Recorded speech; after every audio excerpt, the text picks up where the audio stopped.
ভাই আপনারা একটু একবার আপনারা একটু একবার সামনে যান।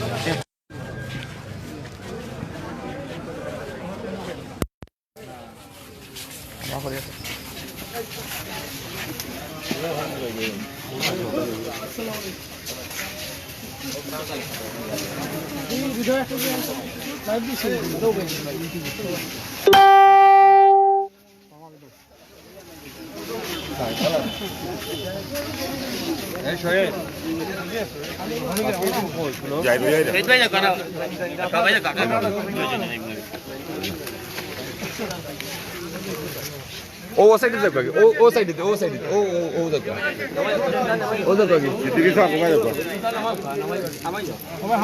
হামাই দিই তো ভাই ওখানে নেন কিনা ভাই ও নেন না ও ধরেন না আপনারা ধরেন না ডাক্তার করতে যাক না কিন্তু যাই না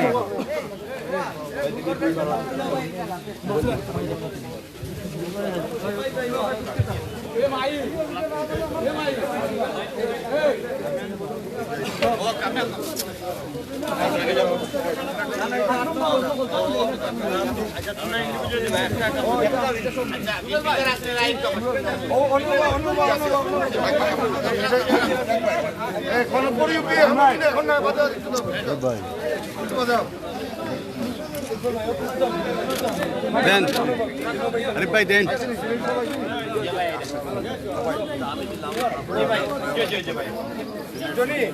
ভাই আপনার ক্যামেরা ঢুকেন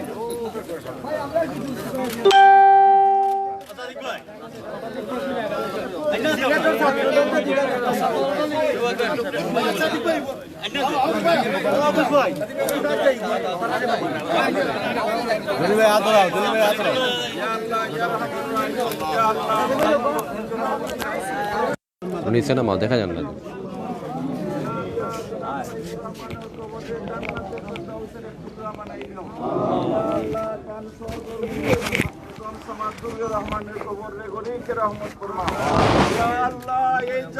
সরকারের তাড়াতাড়ি ক্ষমতা থেকে হটাই দেব আল্লাহুম্মা আনসুরনা আলাল কওমিজ যালিমিন আল্লাহুম্মা মাযজিক জামআহুম আল্লাহুম্মা দাম্মির দিয়ারহুম আল্লাহুম্মা জালজিল আকদামাহুম ইয়া আল্লাহ এই সরকারের একত্রতাকে বিচ্ছিন্ন করে দাও আল্লাহ ইয়া আল্লাহ এই সরকারের একত্রতাকে বিচ্ছিন্ন করে দাও আল্লাহ ওয়া সাল্লাল্লাহু তাআলা আলা খাইরি খালকি মুহাম্মাদিন ওয়া আলিহি ওয়া সাহবিহি আজমাইন আমিন। প্রিয় দর্শক এই মুহূর্তে আমরা অবস্থান করছি সিলেটের মৌলভীবাজারে এবং মৌলভীবাজারে আজকে যিনি সিলেট বিভাগের রূপকার বলা চলে সেই এম সাইফুর রহমান যিনি ছিলেন সাবেক অর্থনীতিবিদ এবং বাংলাদেশের সাবেক অর্থমন্ত্রী আজকে তার 12তম মৃত্যুবার্ষিকী এবং সেই মৃত্যুবার্ষিকীতে সিলেট সিটি কর্পোরেশনের মেয়র আরিফুল হক চৌধুরী তিনি সিলেট থেকে এই জায়গাটিতে শ্রদ্ধা জ্ঞাপন করতে ছুটে এসেছেন এবং এই মুহূর্তে এম সাইফুর রহমানের যেখানে যিনি শায়িত আছেন সেই শায়িত স্থানে তার পক্ষ থেকে এখানে ফুল দেওয়া হচ্ছে গভীর শ্রদ্ধাভরে এই পুরো মৌলভীবাজারবাসী আজকে সাইফুর রহমানকে আবারও স্মরণ করছেন।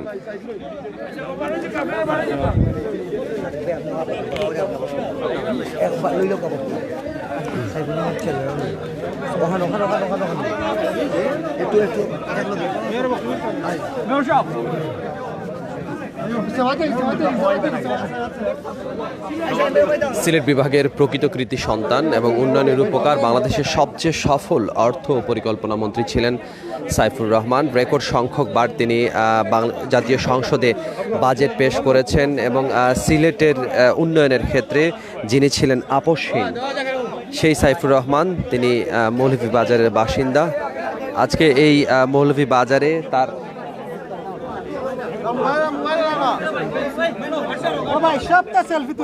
কবরে আজকে শ্রদ্ধাঞ্জলি নিবেদন করছে। এই মুহূর্তে সিলেট জেলা মহানগর ছাত্রদল তাদের পক্ষ থেকে শ্রদ্ধাঞ্জলি দেওয়া হচ্ছে এবং শ্রদ্ধাঞ্জলিতে উপস্থিত আছেন সিলেট সিটি কর্পোরেশনের মেয়র এবং সিলেট সিটি কর্পোরেশনের মেয়রের পক্ষ থেকেও শ্রদ্ধাঞ্জলি দেওয়া হয়েছে। আজকে এম সাইফুর রহমান যিনি ছিলেন বাংলাদেশের সাবেক অর্থমন্ত্রী এবং অর্থনীতিবিদ।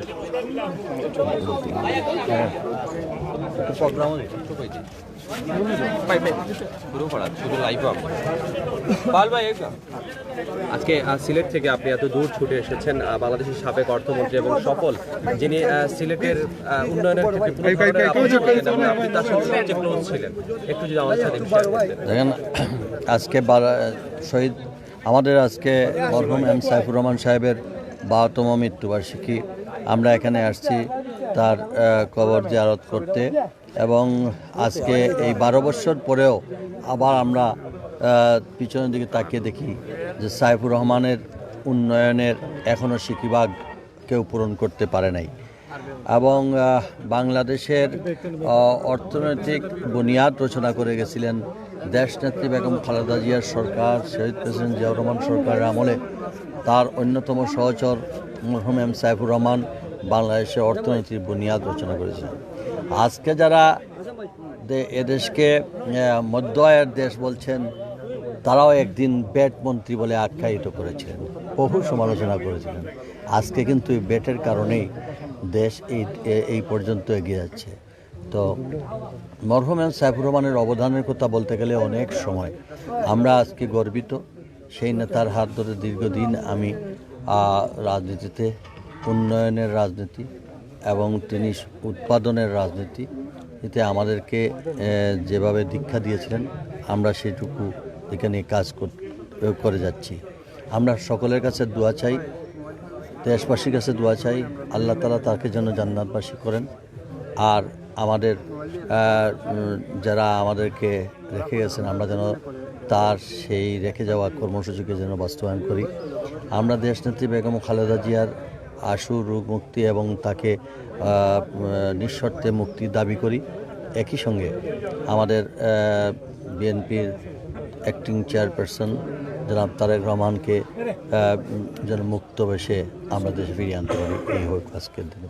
আজকে মৃত্যুবার্ষিকীতে সাইফুর রহমানকে স্মরণ করার পাশাপাশি আর কি কার্যক্রম আছে এই জায়গাটিতে? আজকে এখানে মৃত্যুবার্ষিকী তো এখানে মৌলভীবাজার যেখানে ওনার আলোচনা হচ্ছে, বিকালে আমাদের জাতীয় নেতৃবৃন্দরা জুমের মাধ্যমে হবে। আবার আমরা সিলেটে আজকে কুলখানি করছি, বা এশা আমাদের মালঞ্চ কমিউনিটি সেন্টারে কুরআন খতম দোয়া হবে এবং বিএনপির বিভিন্ন পর্যায়ের সংগঠনগুলো তারা নিজ নিজ কর্মসূচি দিয়েছেন।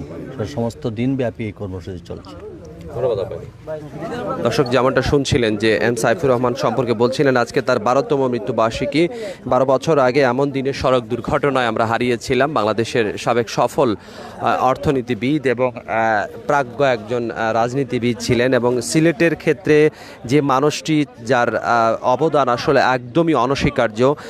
মৌলভীবাজারের নির্বাচিত সংসদ সদস্য হলেও তিনি কিন্তু সিলেটের উন্নয়নের ক্ষেত্রে সবসময় ছিলেন আপসহীন এবং যে ধরনের উন্নয়ন সেই সময়ে সাধিত হয়েছে সবসময়ই প্রায়োরিটি পেয়েছে সিলেট বিভাগ এবং সিলেট বিভাগে সবসময়ই সাইফুর রহমানের অবদান যারা সেই সময় তাকে দেখেছেন তার কাছাকাছি ছিলেন তারা কিন্তু বলতে পারবেন। আজকে আমরা এসেছি সাইফুর রহমানের যে বাড়ি আছে সেই বাড়িতে এসেছি এবং আজকে তার যে কবরস্থান দেখা যাচ্ছে এখানে কিন্তু আলহাজ মরহুম এফ সাইফুর রহমান যার মৃত্যু এবং জন্মের তারিখটাও এখানে লেখা আছে। জন্ম 6 অক্টোবর 1929 সালে এবং তার মৃত্যু হয়েছে 5 সেপ্টেম্বর 2009 ইংরেজি সালে। তিনি ঢাকা থেকে সিলেটে আসছিলেন, তখন আসার পথে একটা সড়ক দুর্ঘটনায় আমরা অকালেই তাকে হারাই। যদি সেই সময় আসলে এম সাইফুর রহমানকে আরও কিছুদিন যদি পাওয়া যেত তাহলে বাংলাদেশের রাজনীতিতে আরও সমৃদ্ধ হতো এবং সেই সাথে কিন্তু এর সুফল ভোগ করতেন পুরো সিলেটের মানুষ, কারণ সিলেটের উন্নয়নের ক্ষেত্রে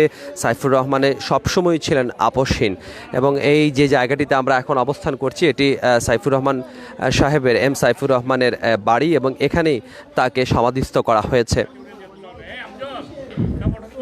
সিলেট থেকে আসা সিলেট জেলা মহানগর ছাত্রদল তারা আজকে সাবেক অর্থমন্ত্রী তার কবরে শ্রদ্ধাঞ্জলি দিচ্ছেন।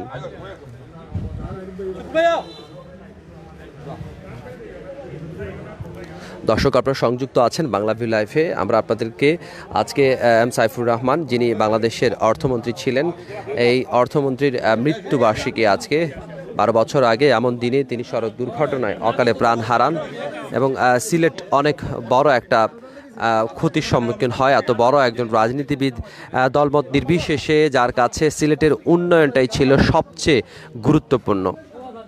দর্শক, এই জায়গাটিতে শুধুমাত্র যে এম সাইফুর রহমানের কবর আছে সেটা নয়, এখানে কিন্তু তার স্ত্রী মরহুমা বেগম দুর্রে সামাদ রহমানের কবরই ঠিক পাশে এবং তিনি কিন্তু মারা গিয়েছেন 2003 ইংরেজি সালে 20 অক্টোবর। এটি হচ্ছে দুর্রে সামাদ রহমানের কবর এবং এর ঠিক মাঝখানে হচ্ছে আলহাজ এম সাইফুর রহমানের কবর এবং এখানে কিন্তু তাদের পারিবারিক কবরস্থানই বলা চলে। এই পুরো জায়গাটিতেই একদম পারিবারিক কবরস্থান হিসেবে রাখা হয়েছে। অনেক বড় এই বাড়িতে আজকে সাইফুর রহমানকে স্মরণ করতে প্রচুর সংখ্যক নেতা কর্মী, সাধারণ মানুষ আজকে এই জায়গাটিতে এসেছেন এবং আজ 12 বছর পরেও সাইফুর রহমানকে তারা ভোলেননি এবং সেটা আসলে ভোলাটা সম্ভবও নয়।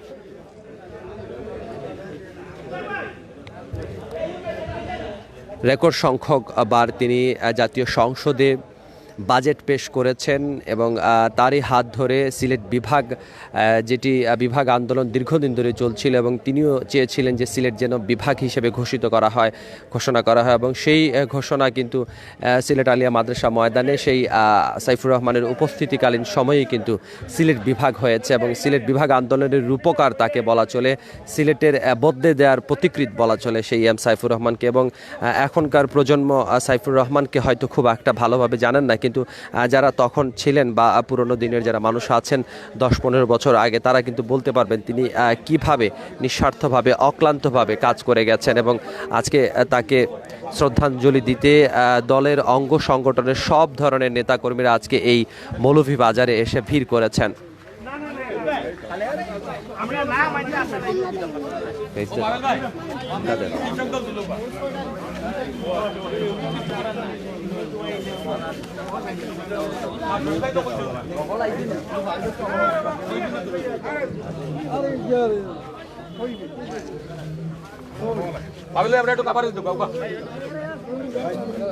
একজন দর্শক কমেন্টস করেছেন, শুধু সিলেট নয় গোটা বাংলাদেশ ক্ষতিগ্রস্ত। এটা আমরাও একমত, কারণ এই ধরনের মহান রাজনীতিবিদ যারা আছেন, যারা দলমত নির্বিশেষে কাজ করে থাকেন, তাদেরকে হারানো আসলে শুধু সিলেট নয়, এটা শুধু গোটা বাংলাদেশেরই একটা ক্ষতি।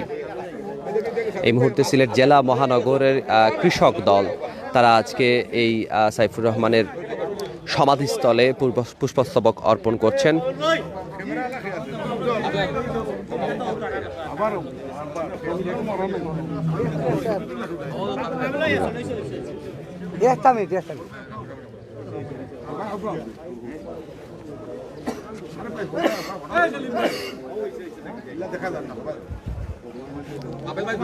দর্শক, আমরা এখন মৌলভীবাজারে অবস্থান করছি আজকে এবং সেই মৌলভীবাজার দুর্রে সামাদ রহমান রোড এবং এখানেই যেটি হচ্ছে যে আপনারা দেখছেন সিলেট জেলা মহানগর কৃষক দল শ্রদ্ধা জানাচ্ছেন জননেতা এম সাইফুর রহমান। আমরা পুরো বাড়িটি আপনাদেরকে ঘুরে দেখানোর চেষ্টা করব। এতক্ষণ সমাধিস্থলে ছিলাম। এই জায়গাটিতে আজকে মিলাদ মাহফিল পড়ানোর জন্য প্রস্তুত করা হয়েছে। এই মিলাদ মাহফিল করার জন্য প্রস্তুত করা হয়েছে এবং বাংলা ভিউ দর্শকদেরকে আমরা আজকে এম সাইফুর রহমানের যে পৈতৃক বাড়িটি আছে সেই পৈতৃক বাড়িটিও দেখানোর চেষ্টা করছি। প্রচুর সংখ্যক মানুষজন আজকে এখানে এসেছেন, তারা সাইফুর রহমানের প্রতি শ্রদ্ধাঞ্জলি জানাতে। আজকে যিনি বাংলাদেশ জাতীয়তাবাদী দল বিএনপির স্থায়ী কমিটির সাবেক সদস্য ছিলেন, গণপ্রজাতন্ত্রী বাংলাদেশ সরকারের সাবেক সফল অর্থ ও পরিকল্পনা মন্ত্রী ছিলেন। এখনকার সময়ে অর্থমন্ত্রী এবং পরিকল্পনা মন্ত্রী এটি দুটি আলাদা সেক্টরে ভাগ করা হয়েছে, কিন্তু আগে কিন্তু এম সাইফুর রহমান একাই অর্থ এবং পরিকল্পনা দুটিই কিন্তু তিনি সামলাতেন এবং সবচেয়ে বড় ব্যাপার, তিনি একসময় বিশ্ব ব্যাংকের সাবেক চেয়ারম্যান ছিলেন, জাতীয় অর্থনীতির কীর্তিমান ব্যবস্থাপক ছিলেন এবং সব কিছু মিলিয়ে বলা চলে যে এম সাইফুর রহমানকে হারানোর ক্ষতি সিলেট কখনোই ভোগ করতে পারবে না। দর্শক, আমরা এখন অবস্থান করছি এম সাইফুর রহমানের একদমই তার পৈতৃক যে বাড়িটি আছে সেই বাড়িতে এবং এখানেই আজকে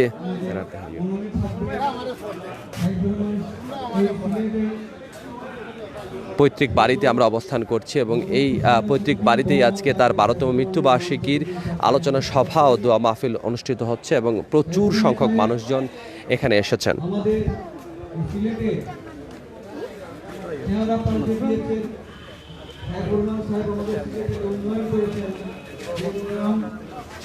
দলে দলে মানুষজন আসছেন এম সাইফুর রহমানের প্রতি শ্রদ্ধা জানাতে। এটি হচ্ছে মরহুম সাইফুর রহমান স্মৃতি পরিষদ সিলেট, তারাও আজকে সিলেট থেকে এই জায়গাটিতে এসেছেন। আপনারা সিলেট থেকে এসেছেন? জি ভাই, আমরা সিলেট থেকে এসেছি। সিলেটের কিংবদন্তি ব্যক্তিত্ব, সিলেটের উন্নয়নের উপকার, যিনি শুধু মৌলভীবাজার নয় সিলেটকে এগিয়ে নেওয়ার জন্য মৃত্যুর আগ পর্যন্ত এই সিলেটের মাটি ও মানুষ সিলেটের উন্নয়নের জন্য কাজ করেছেন। আজ ওনার 12তম মৃত্যুবার্ষিকী। এম সাইফুর রহমান স্মৃতি রক্ষা পরিষদের পক্ষ থেকে আমরা সিলেট থেকে এসেছি। আল্লাহ সুস্থতা কামনা করেন আর সুন্দরভাবে যেন আজকে ওনার এই 12তম মৃত্যুবার্ষিকী সম্পূর্ণ হয় এই প্রত্যাশা ব্যক্ত করেই স্বাগতম জানাচ্ছি। মরহুম এম সাইফুর রহমান স্মৃতি পরিষদ যেটি আছে এবং তারা সবাই মিলে আজকে শ্রদ্ধা জ্ঞাপন করছেন। দর্শক, আমরা আবারও সংযুক্ত হব আপনাদের সাথে। আজকে জানাবো এম সাইফুর রহমান যে 12তম মৃত্যুবার্ষিকী উপলক্ষে যে আলোচনা সভা চলছে, সেই আলোচনা সভার সর্বশেষ আমরা আপনাদেরকে জানানোর চেষ্টা করব। আমাদের সাথেই সংযুক্ত থাকুন।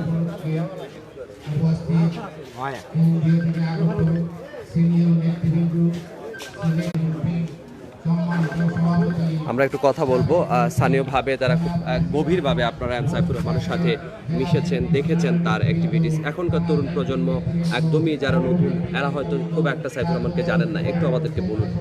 ধন্যবাদ আপনাদেরকে। আর আজকে আমরা এম সাইফুর রহমান সাহেবের বিদেহী আত্মার মাগফিরাত কামনা করছি এবং সেই সাথে সাথে এইটুকু বলতে যাচ্ছি যে এই বাংলাদেশের অর্থনৈতিক বুনিয়াদ যিনি রচনা করেছিলেন তিনি এম সাইফুর রহমান। এই বাংলাদেশের যে শিক্ষা ব্যবস্থাকে যে উন্নতি করেছিলেন, শিক্ষার বিনিময়ে খাদ্য কর্মসূচি গ্রহণ করেছিলেন তিনি এম সাইফুর রহমান, এবং বাংলাদেশের উন্নয়নে যিনি অবদান রেখেছিলেন তিনি এম সাইফুর রহমান। আমরা যদি যেখানে যাই উন্নয়নের বাংলাদেশে যেখানে যেখানে যাবেন আপনারা সেখানেই দেখতে পাবেন এম সাইফুর রহমানের সেই স্মৃতিটুকু আছে। আমরা সেই স্মৃতিটুকু ধরে আমরা যাতে অগ্রসর হতে পারি, আমাদের আগামীর প্রজন্ম যাতে অগ্রসর হতে পারে এই আশাবাদ ব্যক্ত করছি। এবং সেই সাথে সাথে আমরা এটুকু বলতে যাচ্ছি যে এম সাইফুর রহমান একটি প্রতিষ্ঠান, শুধু এম সাইফুর রহমান শুধু মন্ত্রী ছিলেন না, একটি প্রতিষ্ঠান ছিলেন যিনি এত কিছু উপেক্ষা করে উনি সামনের দিকে দেশকে এগিয়ে নিতে চেয়েছিলেন, কিন্তু বিধাতার নিয়ম অনুযায়ী তিনি পরলোক গমন করেছেন। উনি যেন পরপারে শান্তিতে থাকেন এই আশাবাদ ব্যক্ত করছে। তার চলে যাওয়ার পরে মৌলভীবাজারের যে উন্নয়ন সেটি কেমন চোখে দেখছেন আপনারা? মৌলভীবাজারের উন্নয়ন হচ্ছে, কিন্তু সাইফুর রহমানের মতো দ্রুত গতিতে এগিয়ে যাচ্ছে সেটা আমরা মনে করতে পারি না। আমরা মনে করব যে আগামীর প্রজন্ম যদি সাইফুর রহমানকে অনুসরণ করে অগ্রসর হয় তাহলে আমরা কাঙ্ক্ষিত লক্ষ্যে পৌঁছতে পারবো। ধন্যবাদ। দর্শক, আমরা আবারও সংযুক্ত হব আপনাদের সাথে, জানানোর চেষ্টা করব মৌলভীবাজার থেকে